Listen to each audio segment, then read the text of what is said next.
Good evening, everyone. Thank you very much for joining. I'm really excited about tonight's guest and also our moderator. Just a couple of notes to begin. The event will be recorded and will be available on our website for those who are unable to make it tonight. And the other note is that our moderator, Professor Khary Polk, will ask some questions and then also turn to your questions. So you could submit a question to the moderator at any point you wish.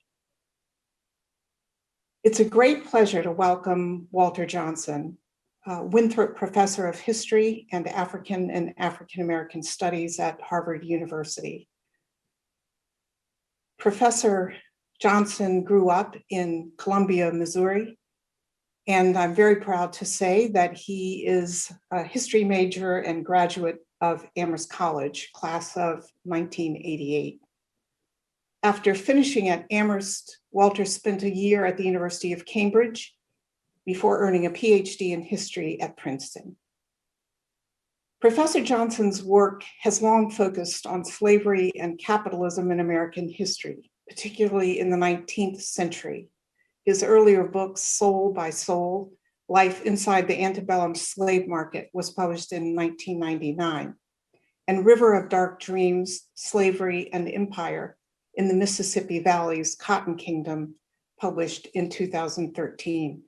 These two books have been recognized with numerous prizes and awards, including the Scheer Book Prize from the Society of Historians of the Early American Republic, the Francis B. Simpkins Award from the Southern Historical Association, the John Hope Franklin Prize from the American Studies Association, and the Frederick Jackson Turner Prize from the Organization of American Historians. I may be missing some of the prizes. Published just last spring, Walter Johnson's most recent book is entitled The Broken Heart of America, St. Louis and the Violent History of the United States.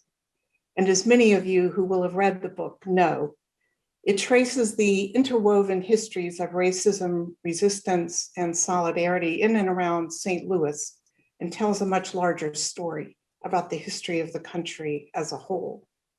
It is currently a finalist for the 2020 National Book Critics Circle Award for Nonfiction and the LA Times 2020 Book Prize for History, among others, I'm sure. Walter Johnson is the recipient of numerous recognitions and fellowships, including a Guggenheim Fellowship, a Radcliffe Institute Fellowship, an ACLS Burkhardt Fellowship, and he is the founding member of the Commonwealth Project at Harvard, a project I find fascinating and about which I hope he will speak tonight. It's an initiative that models an innovative way for universities to engage with communities, and I hope to hear more about it from him directly. Our moderator tonight is Associate Professor of Black Studies and Sexuality, Women's and Gender Studies, Khary Polk. Professor Polk, as many of you know, is a cultural historian of the African American diaspora. He's a specialist in LGBTQ studies and a scholar of race, gender, and sexuality in the US military. He received his PhD in American Studies from New York University, where he knew Walter Johnson. And at Amherst, Khary teaches courses in Black sexuality, military history, Black European studies, and critical theory, as well as queer theory. His book, Contagions of Empire, was published recently and to acclaim. And I'm delighted that he's agreed tonight to moderate this session. Finally, Professor Johnson has agreed to meet with Amherst students next Monday at 3:45 p.m. And you can sign up on the webpage, the President's Colloquium on Race and Racism, or you can watch the Daily Mammoth and sign up in that way. I appreciate his generosity, and I'm delighted to introduce Professor Walter Johnson. Thank you very much for that introduction. It's nice to be back at Amherst, so to speak, and to have a chance to talk with Khary. I am going to go ahead and just read some of the beginning of the book. and then be happy to hear what Khary has and take any questions. The architectural history of a once great city lies packed into crates in a warehouse near Cahokia, Illinois. Molded cement pediments, stained and structural glass, ornamental cast iron, wrought iron, and mild steel. Stone columns, friezes, reliefs, and figural sculptures, doors, window frames, and full wooden staircases. Remnants of banks and breweries, churches and courthouses, dairies, department stores, and steel mills. All of the row houses that lined one side of a downtown square. The red brick Gothic classicism of the Little Sisters of the Poor, and the Beaux-Arts Lindell department store, the Ralston Checkerboard Company's grain elevator, and the fortress-like First District police station. The 19th century skyscrapers that once lined real estate roll. The city of St. Louis torn down, pieced out into elements, cataloged, and packed into crates. The archaeological remainder of a city that once harbored the ambition of being among the world's greatest, carefully curated by a visionary demo man. Across the Mississippi River, back in the city of St. Louis itself, the pieces of the past lie jumbled together and scattered around the foundation of the city's 30,000 vacant houses. Their windows boarded up and roofs collapsed upon themselves. Many of these houses have been repossessed by the city and delegated to the St. Louis Land Clearance Redevelopment Authority for resale. Some can be bought for as little as $1. Thousands of poorly maintained parcels of property on the city's north side have been bought up by neighbors or speculators. The population of the city today is just over 300,000, roughly the same number as in 1870, and around 1/3 of the total in 1950. The city has been left behind by its population. Middle-class whites and some blacks have moved to the suburbs. Meanwhile, the neighborhoods of poor blacks and some whites have been torn down around them. It is a truism that the struggles of American cities in the second half of the 20th century were due to white flight. And there is no doubt that St. Louis whites moved out of the city in droves in the years following the Second World War. But the story of the human geography of St. Louis is as much a story of Black removal, the serial destruction of Black neighborhoods and the transfer of their population according to the reigning model of profit and policing at any given moment, as of white flight. Of the city's abandoned houses, it is perhaps fair to say that they are worth more dead than alive. The deep burgundy bricks, so smooth that they almost seem glazed, sell for 50 cents a piece today in cities like New Orleans and Houston. For many years, there was little regulation of the demolition business, and row houses and brownstones containing anywhere between 20,000 and 40,000 bricks were easy money for anyone with a pry bar and a pickup. Even today, when demolition companies must be licensed and teardowns authorized, there are rogue demo men, brick rustlers, who break into abandoned houses to steal the copper wiring, the iron plumbing, and the lead counterweights out of the window frames. Some will set an old house on fire, knowing that the water from the firemen's hoses will soften the mortar, making the bricks easier to salvage and scrape clean for sale. So many of the houses in North St. Louis have been torn down that some of the neighborhoods look like rural farmsteads, clusters of houses here and there surrounded by open space. St. Louis today has the highest murder rate in the nation and the highest rate of police shootings in the nation. There is an 18-year difference in life expectancy between a child born to a family living in the almost completely Black Jeff Vanderloo neighborhood in North St. Louis and a child born to a family living in the majority white suburb of Clayton, which sits less than 10 miles to the west. Indeed, significant differences in virtually any marker of social well-being in the city of St. Louis, rates of adult diabetes or childhood asthma, levels of lead in the bloodstream, internet access, can be charted down a single line, Delmar Avenue, which bisects the city between north and south, between Black and white. Just over the city line, St. Louis County boasts 3 of the 25 wealthiest suburbs in the United States: Town and Country, Ladue, and Frontenac.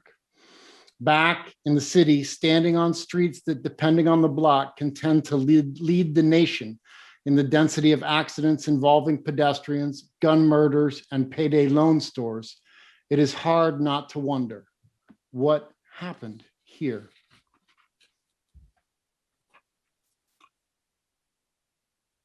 From the Lewis and Clark expedition to the police killing of Michael Brown in 2014 and the launching of Black Lives Matter, many of the events that we consider central to the history of the United States occurred in St. Louis.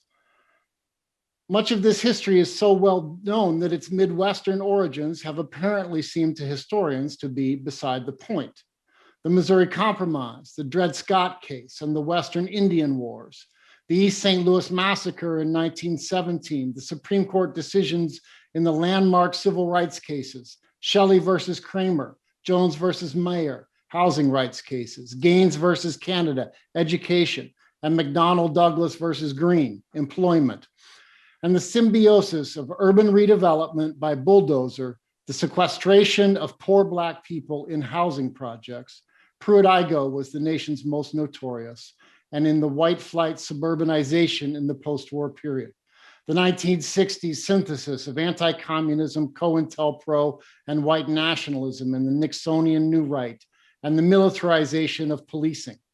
All of these events, and many others that are treated in this book, are aspects of the history of the United States that cannot truly be understood apart from their St. Louis roots. Looking behind the curve of received history, one finds the often forgotten radical history of St. Louis. The history of the city turns out to be less a matter of timeless Midwestern conservatism than of reaction to the consequential efforts of conquered, stigmatized, poor, and radical people to transform their lives and their society into the image of a fuller humanity. The first general emancipation of the Civil War occurred in St. Louis, where Joseph Wedemeyer, confidant and publisher of Karl Marx, was in charge of organizing the city's defense. The first general strike in the history of the United States, which briefly united white and Black workers in what historians have termed the St. Louis Commune, occurred in the city in 1877. Through the 1930s and well into the Second World War, St. Louis was one of the most radical cities in the United States, and the Communist Party in St. Louis was an important site of radical interracial organizing. Indeed, through both the period of the Civil Rights Movement and after, the Black freedom struggle in St. Louis was distinguished by its focus on economic issues, jobs, housing, and a just social wage. From the successful strike at Funston Nut and the sit-ins at City Hall in 1933 to one of the nation's first rent strikes in Pruitt-Igoe in 1969, Black women from St. Louis have been at the leading edge of the radical history of the United States. Seen in the light of this history, there is nothing uncanny about the fact that the uprising that touched off the most recent wave of Black radical organizing, the Michael Brown moment in American history, happened in St. Louis. Historians have traditionally treated St. Louis as a representative city, a city that is at once East and West, North and South, the place where various regional histories of the United States come together, the gateway to the West, the American confluence, a northern city with a southern exposure, and so on. This book makes a more pointed claim that St. Louis has been the crucible of American history, that much of American history has unfolded from the juncture of empire and anti-Blackness in the city of St. Louis. St. Louis rose as the morning star of US imperialism. It was from St. Louis, itself a city built on stolen land, that Meriwether Lewis and William Clark departed on the journey to survey the commercial potential of the vast Louisiana Purchase territory, the homeland of dozens of nations that had not been party to the bargain. It was from there that Clark later supervised the forcible relocation, the ethnic cleansing of the tribes of the upper Midwest. And it was from St. Louis that the genocidal Indian wars of the last half of the 19th century were staged and supervised. For most of the period before the Civil War, the U.S. Army's Department of the West was headquartered at Jefferson Barracks. For a time after, the entire Department of War was relocated to St. Louis. By 1870, St. Louis was the fourth largest city in the United States, and there was talk of moving the nation's capital to the world-making confluence of the Missouri and Mississippi rivers. Although the U.S. military footprint in St. Louis lightened over the course of the 20th century, military contracting remained integral to the economy of both city and county through most of the century. It is not possible to tell the story of St. Louis without including the U.S. Cartridge Company, McDonnell Douglas, Monsanto, and Mallinckrodt. Behind the story of the rise and demise of the city of St. Louis is a much more complicated history of continental and even global distributions of violence. The Imperium of St. Louis, and thus of the United States, was centrally framed by the history of genocide, removal, and the expropriation and control of land, all justified in the name of white supremacy. In his 1920 essay, The Souls of White Folk, written in the years following his visit to East St. Louis in the immediate aftermath of the 1917 massacre, W.E.B. Du Bois provided the outline that I have followed in this book.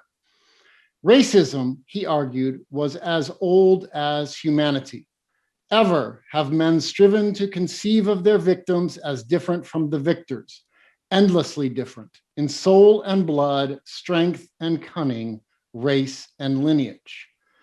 And the exploitation of one group by another was, quote, quite as old as the world. But their combination in the conquest of the Americas and the slave trade was something new, something unprecedented, something world-making.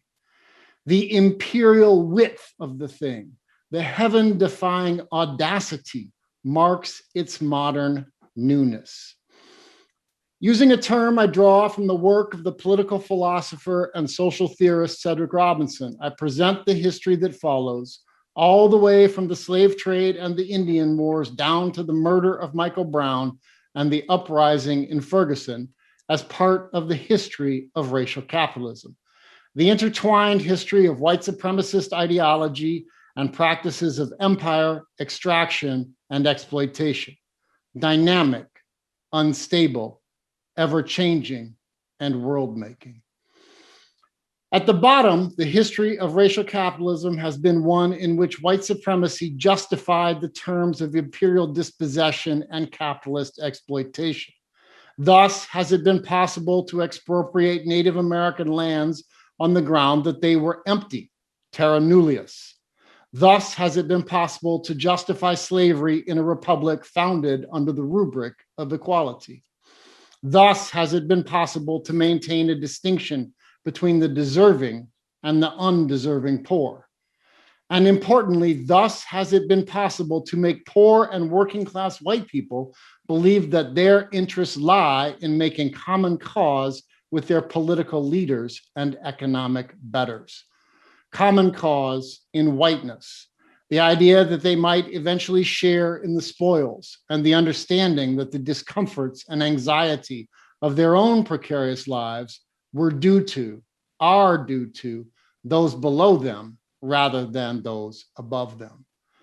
As the historian Robin D.G. Kelley suggests, guns and tanks and tear gas are sufficient to control the Black people, or for that matter, the Indians and the immigrants. White supremacy is necessary to control the whites. An important strand of the argument in this book traces the promises made to poor and working class white people, some kept, some broken, in order to keep them committed to the social order. That is, to history in the service of empire and capital, to war in the name of white homesteads, to low wages subsidized by segregation, and to social isolation and cultural monotony understood as suburban exclusivity. Beyond even the function of white supremacy in underwriting expropriation and exploitation, however, the notion of racism and capitalism as organically related but not identical helps us understand the excessive pleasures of white supremacy. The joyful mob in East St. Louis in 1917. It was like Mardi Gras, one observer remembered. The dumb grins on the faces of the lynch mobs, mugging for the camera in front of the mutilated body of a lynched man. The rage of the 5,000 St. Louis whites who rioted after some Black kids jumped into the pool on the first day of summer season in Fairground Park in 1949. The masculine fellowship of the St. Louis police in the 1960s as they traded stories about beating up Sonny Liston, the one-time heavyweight champion of the world, and all of the torture and violation by which white people have historically drawn pleasure from the suffering of Blacks. On the other hand, analysis through the lens of racial capitalism helps us understand that the disciplinary tools and predatory takings originally justified by imperial and racial entitlement come eventually to be deployed against the working class as a whole. The insistent generalization of the tools of empire and anti-Blackness, what Achille Mbembe calls the paradoxical negrification of the white world, tracing the United States' centuries-long history of imperial dispossession and relating it to the foreclosure crisis of our own times. The legal historian and theorist Kay-Sue Park suggests that the forms of military, social, and financial control pioneered in empire and slavery and justified by racialization were eventually adapted and absorbed in race-neutral form into general practice. Labor cannot emancipate itself in white skin where in the Black it is branded, Karl Marx wrote in Capital. Beneath their skin privilege, poor and working class whites have often found, although not always recognized, that the very tools the wealthy rely upon to ensure class rule, the police, the prison, the reduction of the social wage, and the derogation of public education come eventually to foreshorten the dreams of everyone, not just the radicalized, the marginalized, and the imperialized. In the fall of 1966, following the previous year's fury in the Black neighborhoods of St. Louis over the police murder of Melvin Cravens, a 17-year-old Black boy shot to death while handcuffed in a police station, the Black activists Mackler Shepherd and Ivory Perry organized a march in solidarity with Southside whites mourning the death of Timothy Walsh, a young man shot in the back while in police custody. The license to kill, they were saying, has been issued in our neighborhood, but it can be carried into yours. The cover of whiteness, it turns out, offers incomplete protection from the violence unleashed in its name. This book traces the history of empire and racial capitalism through a series of stages, beginning with the fur trade in the early 19th century and following all the way down to payday lending, tax abatement, for-profit policing, and mass incarceration in our own times. These stages should not be understood as pure forms, nor as having unfolded according to a strict sequential historical logic. They are improvised solutions to imperial problems and commercial imperatives that have been mixed up with one another and with other ideas about identity and economy. But they each have characteristic spatial and environmental aspects. And the stages of empire and racial capitalism were repeatedly interrupted, confronted, and occasionally even overthrown by the people whom they so insistently dispossessed, ravaged, and repurposed in the service of empire, whiteness, and wealth. And yet, beneath all the change and insistent racial capitalist cleansing, forced migrations and racial removal, reservations and segregated neighborhoods, genocidal wars, police violence, and mass incarceration is evident in the city at the heart of American history. Viewed from St. Louis, the history of capitalism in the United States seems to have as much to do with eviction and extraction as with exploitation and production. History in St. Louis unfolded at the juncture of racism and real estate, of the violent management of population and the speculative valuation of property. The first to be forced out were Native Americans, who were pushed west and killed off by settlers and the US military. But in St. Louis, the practices of removal and containment that developed out of the history of empire in the West were generalized into mechanisms for the dispossession and management of Black people within the city limits. And because removal is fundamentally about controlling the future, about determining what sorts of people will be allowed to live in what sorts of places, it is always concerned with the control of gender, sexuality, and reproduction. Often, women and children were singled out for particular sanction and targeted violence. From the time of the Missouri Compromise to the decision in the Dred Scott case, whites in St. Louis used Indian removal as much as slavery as a model for dealing with their Black neighbors. And from that time on, Black St. Louisans have been repeatedly driven out. From East St. Louis in 1917, from the riverfront, Deep Morgan, Chestnut Valley, and Mill Creek Valley in the middle years of the century, from Pruitt-Igoe in 1972, and from whatever neighborhoods were wanted for, quote, economic development down to the present day. To be sure, eviction, like extraction and even exploitation, has meant different things at various historical moments. And yet the continuity between St. Louis's role as the gateway to empire and the 21st century project of enclosing Black communities in the hope of a final round of extraction only underscores the point that in St. Louis, empire, slavery, and segregation have been distinct aspects of a single common history. The red thread that runs through this entire book is the historical relationship between imperialism and anti-violence. In the aftermath of the murder of Michael Brown on August the 9th, 2014, and the uprising that followed, the term structural racism gained renewed currency as a way to understand the depth of the history that was exploding into plain view across the nation. Part of the work of this book is to try to lend meaning to that phrase, to take us beyond using it to mean simply really bad or really persistent racism, and begin to understand the ways in which racism has been built into the material fabric of everyday life in the United States of America, into our roads and neighborhoods and schools and universities. The point of identifying racism as structural is not just to say it is really bad, or still less to say that it is so bad that we can't really do anything about it anyway, and so we should just go on doing whatever it is that we were doing before.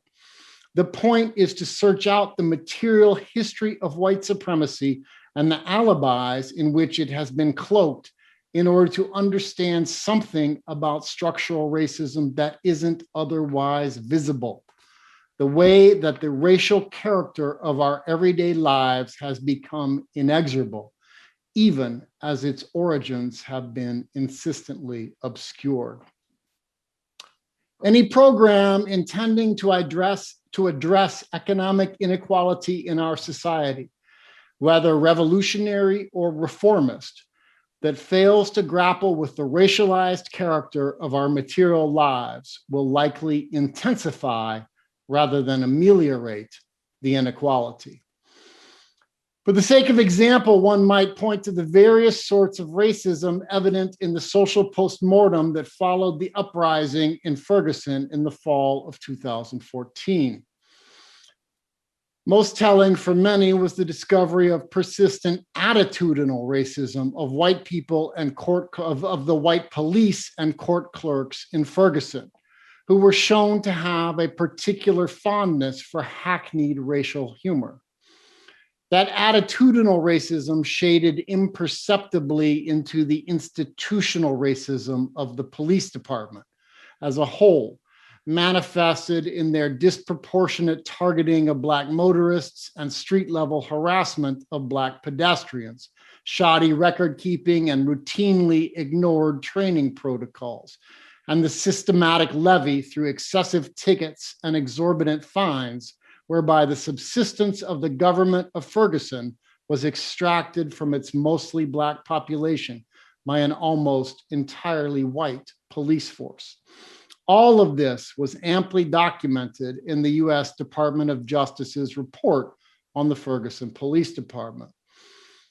What the report passed over, however, was the structural aspect of the racism. Why was the police department revenue farming poor Black motorists when there was a Fortune 500 company doing $25 billion of business a year, headquartered within the Ferguson city limits, just a quarter mile to the south of the spot where Officer Darren Wilson shot Michael Brown? And how could that seem so natural that the corporate headquarters of Emerson Electric on West Florissant Avenue, right there where the demonstrators first sat down in the street and the militarized police rioted through the month of August, why is it that that would go almost unremarked in the thousands of pages and millions of words written in the aftermath of the uprising? The 12 shots fired by Officer Wilson on Canfield Drive ended the life of an 18-year-old child and touched off a new period in the history of the United States, the era of Black Lives Matter. This book explores the 200-year history of removal, racism, and resistance that flowed through those 2 minutes of history on August the 9th, 2014. I began writing this book in the months after that event. In the days after the shooting, activists in St. Louis took to the streets of Ferguson demanding that Officer Wilson, whose name was initially withheld, be held accountable. Police in St. Louis County, and then the Missouri Highway Patrol, and eventually the Missouri National Guard, responded on a scale and with a ferocity that many observers found wildly disproportionate. Armored personnel carriers patrolled the streets of Ferguson. Police armed with automatic weapons occupied the city. Peaceful protesters were repeatedly dispersed with tear gas, a chemical weapon banned under the Geneva Convention.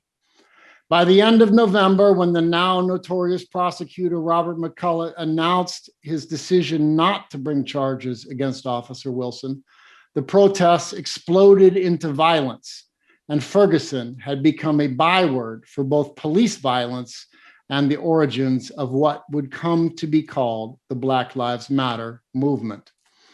Having grown up just 2 hours to the west, I had been to St. Louis countless times to visit family, to go to the universities or the museums, even to do historical research for other books that I have written. I came to this book less as a professional historian than as a citizen taking the measure of a history that I had lived through, but not yet fully understood. This is a history that I have resisted, but also a history from which I have benefited as a white man and a Missourian. I offer the result not in the spirit of the academics' too common conceit that injustice is everywhere but in their own biographical backyards, but rather in the hope that we may all seek to do better, to walk humbly, to act justly, to love mercy. That's all I got. Thank you so much, Walter. First off, I should say, welcome back. And as one of your former students, from the September 11th cohort of American Studies at NYU. It really is a pleasure to moderate this conversation with the Amherst community. I remember. Different time. Walter, I'm taken by your use of the term racial capitalism as a framework for linking histories of genocide, removal, and the expropriation and control of land, all justified in the name of white supremacy. I was hoping you might discuss why this term at this historical moment is so useful for unpacking the social history of St. Louis. For instance, how does racial capitalism help us understand both the history and the lived present of a city like Ferguson, understood as a sundown community in the 1960s, where Blacks came to work during the day, often in white homes, with the understanding they'd be out by sunset, to its understanding now as a space of radical possibility, where the movement of Black lives was launched after the police killing of Michael Brown in 2014. Yeah, that's terrific. I think that partly my use of the term racial capitalism has to do with my own intellectual genealogy. And that is as someone who really has learned a lot from the Black radical tradition, from the work of people like Du Bois, like Eric Williams, like Cedric Robinson, like Walter Rodney, like CLR James, like Angela Davis, on and on, Ruth Wilson Gilmore. So that's my intellectual inheritance, and that's why I use the term racial capitalism as my base term. One might equally use the term empire or settler colonialism, and I think that they signal different centers of gravity in the analysis. And really what I'm trying to do is to use those terms in sequence with one another, in symbiosis with one another, to try to understand the ways that imperialism and the violence of imperialism and the extraction of imperialism are related to what we generally think of as African-American history in the United States, and to understand that as having a particular shape in the Midwest. That involves then thinking both about the ways that, in thinking about racial formation in a moderately complicated way. So to think about, for instance, the way that in the history of the South, Native Americans are removed from the land, from Alabama, Mississippi, and Louisiana, and that land is then filled in with African Americans, Africans and African Americans. The relationship of the ruling class in the South to Native Americans is genocidal. It's exterminationist. They want to get rid of Native people.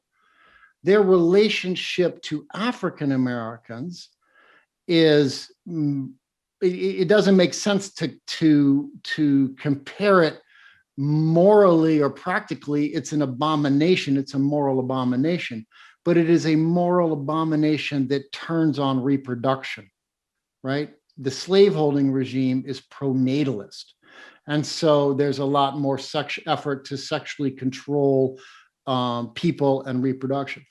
One of the things, and one of the basic points I'm trying to make at the beginning of the book to relate settler colonialism to racial capitalism in St. Louis, is to note the extent to which Western anti-Blackness was removalist.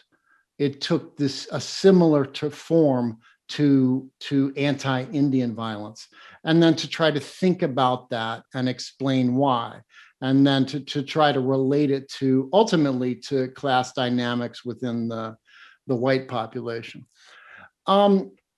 I try to, the book then catalogs that kind of relationship, or analyzes that kind of relationship through a series of moments, the last one being our own moment, or the Ferguson moment. And what I try to argue in that part of the book is that the population of Ferguson, which is in North County, is what, it's in the northern part of St. Louis County, is first of all, in some ways, the descendant population of a number of removals from East St. Louis to Mill Creek Valley to Pruitt, Igo to Ferguson. But secondly, to be very, very specific about the sorts of extraction that are occurring now. No longer really in St. Louis are the majority of poor and working class Black people being exploited in factories. And in fact, I argue that the population of Ferguson today, because so much of the industry and production has been moved out of the city and out to the county, but also out of the country, the population, the Black population of Ferguson is in some ways economically surplus from the standpoint of production. And so what's happening is that different forms of extraction are being, different extractions are being levied on them, whether that's payday loans or the for-profit policing that we saw in Ferguson, or whether that is the political economy of mass incarceration, whereby African Americans disproportionately poor and working class in urban areas are incarcerated. And then in many cases, in many states, and Missouri is emblematic of this, are held in predominantly white rural areas, where they become a source of effectively inflowing revenue for communities, whether that's construction revenue and the building of penitentiaries. I think that every single prison in Missouri, there may be, I can't remember the number, but around 31, every single prison in Missouri has been rebuilt since the early 80s, with one exception, I think. And then in provisioning and guarding. And so there's a sort of an economic flow, I suggest, from places like Ferguson to rural Missouri. There's a very complicated argument at the end of the book about the way that the politics of tax abatement work and mobilize the presence of Black people in space as a mechanism to produce corporate welfare. And that's really where the argument from Emerson Electric comes from. Thank you. And I also would like to remind attendees to please submit your questions. And we still have time to field these questions.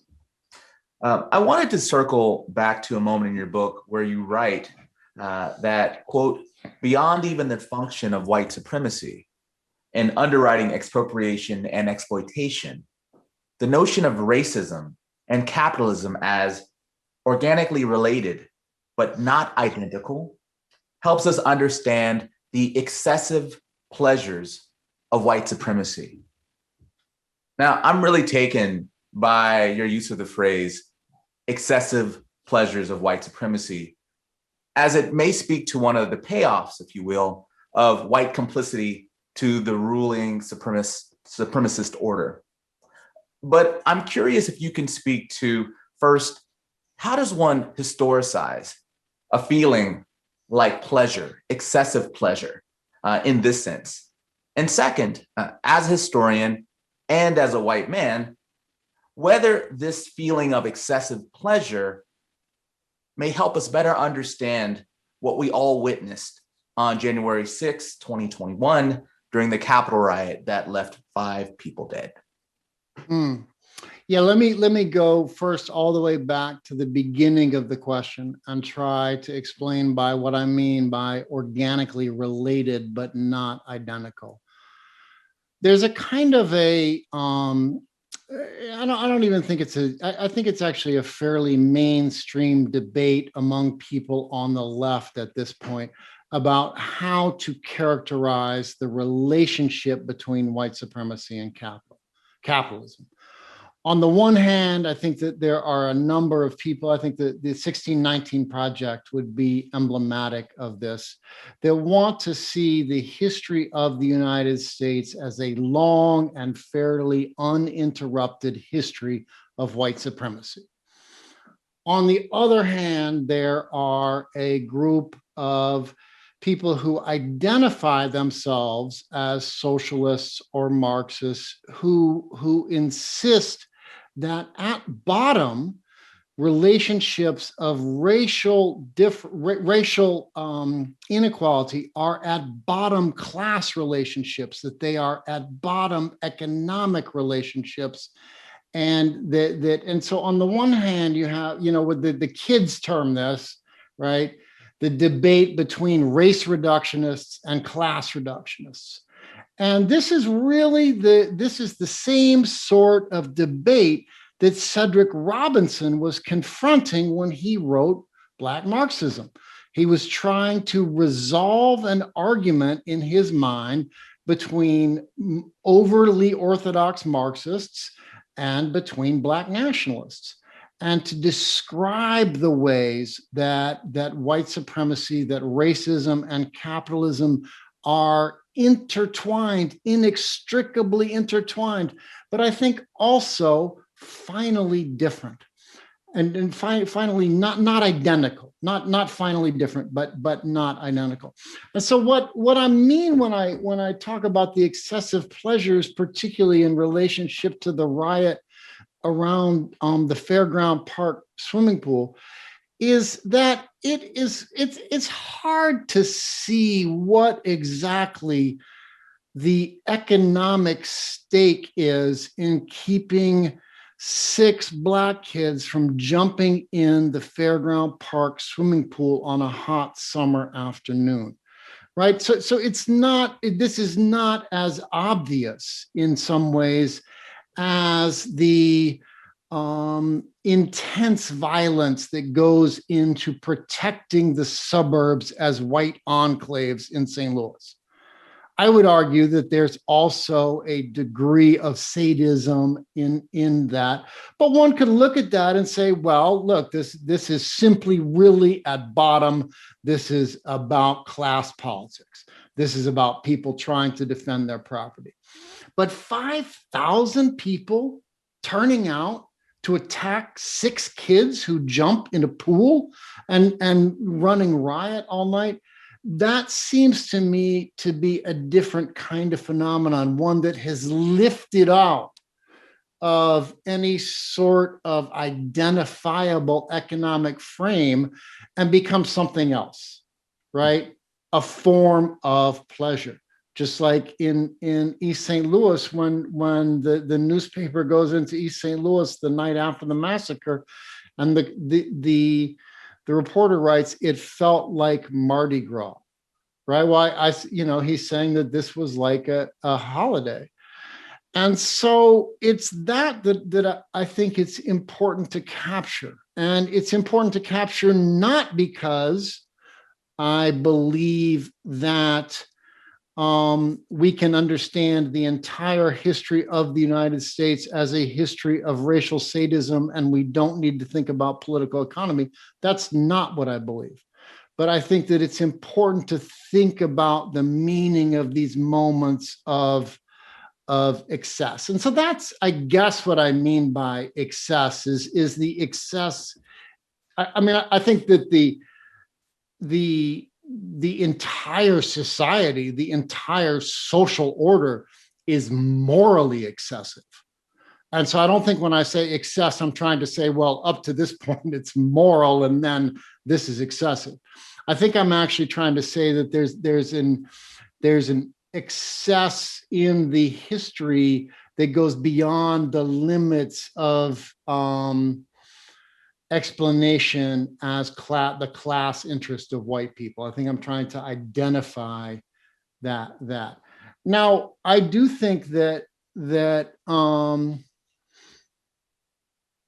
I think that the joyous character of the attack on the Capitol would be the beginning to think about that, the place to begin to think about that. The kind of antic comic character of the costumes, the strange pleasure that people obviously got from being there. And I do think that is a part of our politics. And I think that it is, if I were really to, I mean, this is a little bit off the cuff, but it seems to me that that is energy that is kind of playful, uncontrolled energy that in another situation could be and must be, really, if we are to survive, transformed into a much more loving, pro-social form of commonality. And right now, all of that pleasure, that humor, that play is aligned in that moment, at least, with white supremacy and a kind of a fascism, really. I think, and certainly in relationship to non-white people and to queer people, to trans people, to women, to everybody but the very central characters. Thank you. Let's see. One of the question is, what one class from your time at Amherst most influenced your subsequent academic career? I had a lot of great classes at Amherst. It took me a while to be worthy of those classes.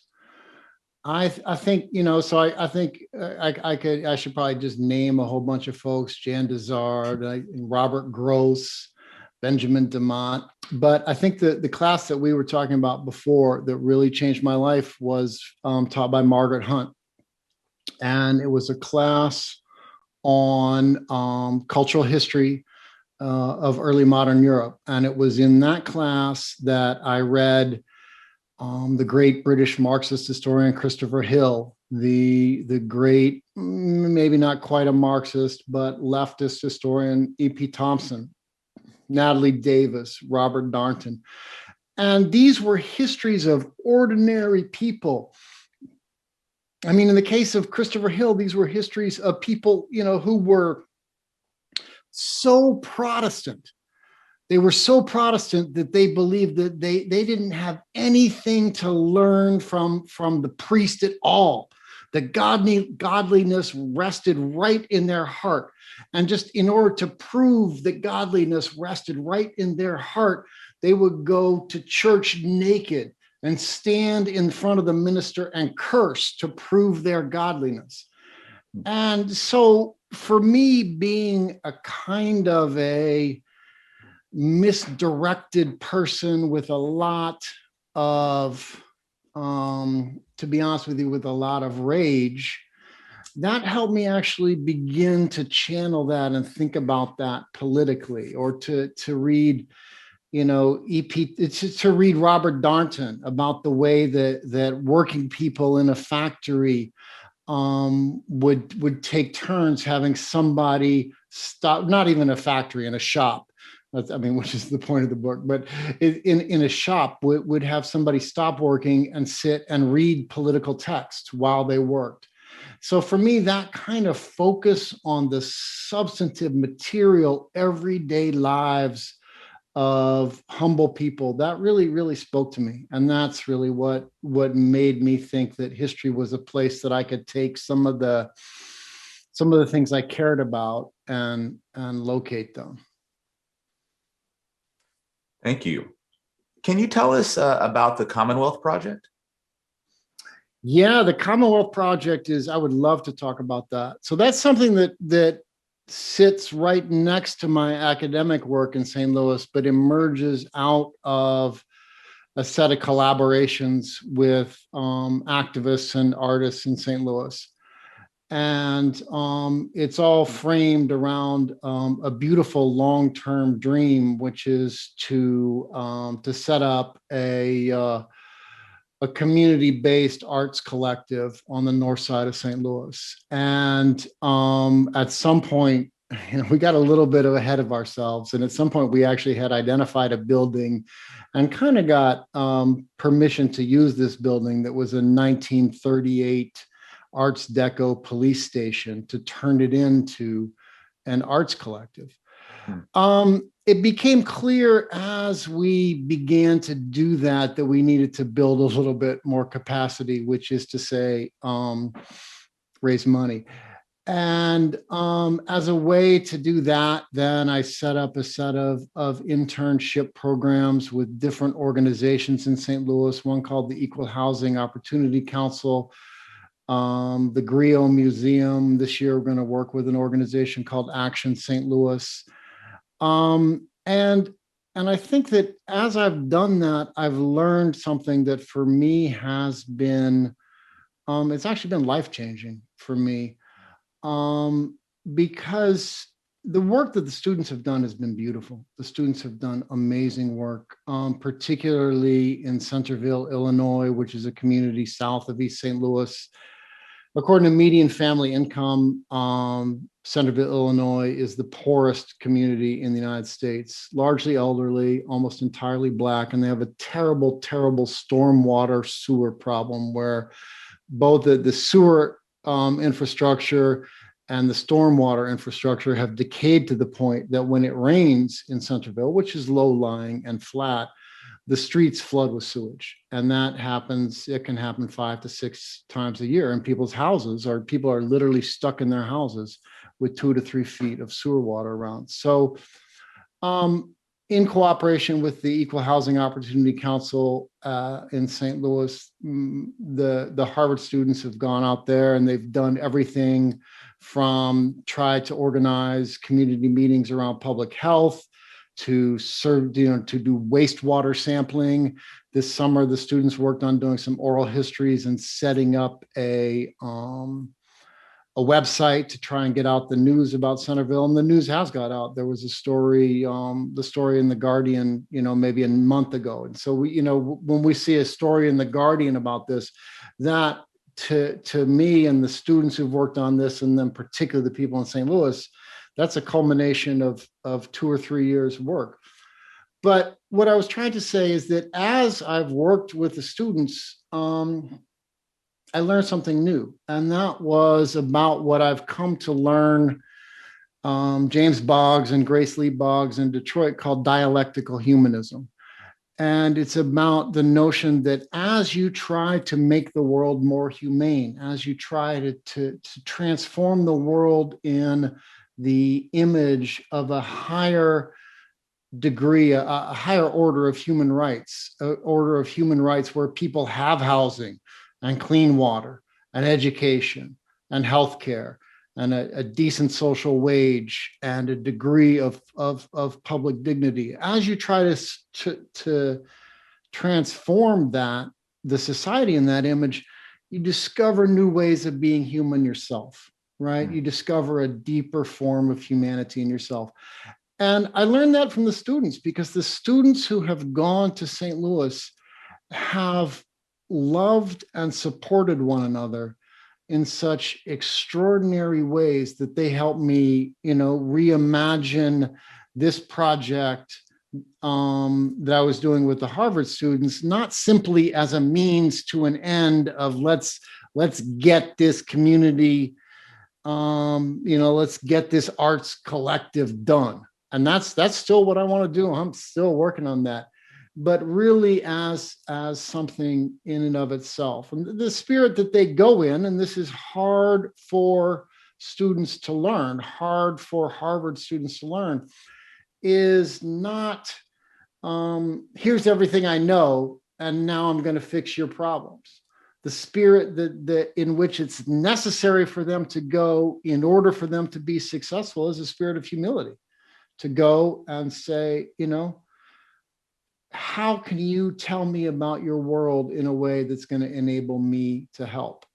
And, I know we're right at the end of time here, but I think I was on a call the other day and somebody said something that I think is profound that stuck with me. So that the work only advances at the speed of trust, right? That you need to go and come in a spirit of humility, in a spirit of service and solidarity, and that once people trust you, then which people in St. Louis and North St. Louis or in a place like Centerville have a lot of reason not to trust people from the outside. And yet that's really the lesson that I've learned. Excellent. And I think there's time maybe for one more question. And considering modes of expropriation and extraction, this question wonders, what role has militarism, or specifically the military recruitment pipeline, played in the recruitment of soldiers and predominantly Black neighborhoods in St. Louis? That's a great question. I mean, it goes back in a way to something that I try to argue about the Civil War, which is that Benton Barracks, which were in North St. Louis in a place called Fairground Park, where the swimming pool riot took place in 1949, was the place where the United States colored troops started to first enlist Black soldiers during the Civil War. And that has to do with the comparative speed of the Mississippi Valley Campaign, which was producing then both emancipations and refugees who came up the Mississippi River to St. Louis. And so that, I argue, first of all, is part of the radical history of St. Louis, but also it's part of the and I know this is, Khary, much closer to the sorts of things that you work on, is part of the very, very complicated history of the relationship of the African-American freedom story to US militarism and imperialism. St. Louis is the place where the Buffalo Soldiers were enlisted into the Army. It was the place, Jefferson Barracks was the place where all mounted units in the United States Army began. And so it was a place where I suggest that Black freedom in the aftermath of the Civil War was framed by empire, where these Black soldiers, who were in many ways the greatest symbol of Black liberation in the aftermath of the Civil War, were put to work as agents of empire. And so there's a terrible, I think, a terrible irony in that I think that American historians, by and large, just have not really dealt with. Du Bois talks about it in Black Reconstruction. Du Bois says of the way that the U.S. colored troops made an impression upon the ruling class in the United States, on the Republican Party, on Abraham Lincoln. He said, effectively, he says, look, we gave you the greatest orator of the 19th century, Frederick Douglass, and you only started to treat us as equals when we killed white people, right? And so he's talking about that irony. So there is something, I think, tragic about that moment that then, just the other night I did an event with my extraordinary soon to be tragically former colleague, Cornel West. And he reminded me that it was Black soldiers who had been deployed by the United States in the Philippines as part of the Imperial Army who trained Black people in East St. Louis in self-defense. So that in 1917, one of the many things that happened in 1917 in East St. Louis is that when these white mobs came into the Black neighborhoods, there were armed African Americans trained who shot back. And so Cornel West, helped me kind of close that dialectic. I do think, and this, I don't have a good quantitative answer. I had a hard time figuring out quantitatively what enlistment rates are. I tried and I just couldn't quite crack the case, which is not to say that somebody with a better imagination or more tools could. I think probably somebody could. I tried to figure out about the enlistment into the military from various St. Louis zip codes. It is, I think, probably, and this is discouraging, it's probably easier to figure out about the incarceration rate in those zip codes. But I do think that it is to this day true that in many neighborhoods in St. Louis as in the United States generally, the easiest, the most present choices are between the military and the prison. I think that characterizes, it's schematic, but I think it is fair to say that characterizes a lot of Black and also poor white life in the United States today. I agree. So thank you so much, Walter, for this incredibly rich conversation. And thanks to all who are joining us tonight, and especially those of us who submitted questions. Before we go, I did want to make a plug for another conversation happening on Wednesday, March 24th at 7 p.m. Eastern Time. We'll have a conversation with Kianga Yamada Taylor and Ibram X. Kendi, moderated by Amherst trustee and 1982 Amherst graduate Kimberlyn Leary. And you can find more details and information at the President's Colloquium on Race and Racism page on our website. Thanks again, Walter, and everyone who turned in, and have a fantastic night.